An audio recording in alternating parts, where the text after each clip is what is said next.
What's up? Oh my God, mga mi, ayan cake ko, ayan, saka pa siya lumubo nung nilabas pa siya ng chiller.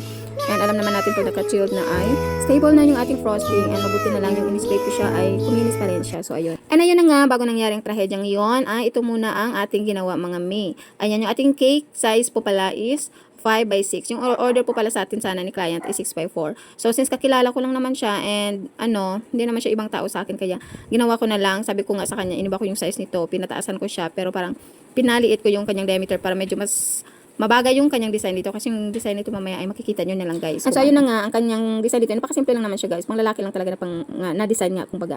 And ayan nga, yung sinend sa atin ni client is ganito, mas medyo darker pa nga yung kulay nito, kaso lang ang dami ko na pinanghalo-halong kulay guys para ma-achieve ko itong dapat kasi parang hindi naman siya ganun ka navy blue o I mean hindi naman siya ganun ka midnight blue pero mas darker pa siya dito. And hindi naman siya ganun kalayo yung kanyang kulay no sa sample ni customer sa atin. So ayun na nga. Ang ginawa ko na lang dyan guys is pinupunasan ko na yung side niya, syempre para magmalinis po yung ating cake. And kahit na maliit itong cake natin guys, ang ginamit ko po dito is cake board kasi nga di ba mataas siya para at least maibaon ko yung kanyang dowel dyan sa gitna.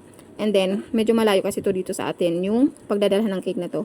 Magdadaan pa siya ng mga ilang barangays kasi sabi ko para safe. Ay, kailangan natin ng stick na tagos hanggang cake board. So, ayan. O, see, napakaganda ng ating drip mga langga dyan. Tingnan nyo, ang gamit ko po ay walang iba kundi ang hulaan nyo. Kung ano po yung ginamit ko sa drip natin guys. Paki-comment down below po kung ano po yung hula ninyo. Salamat.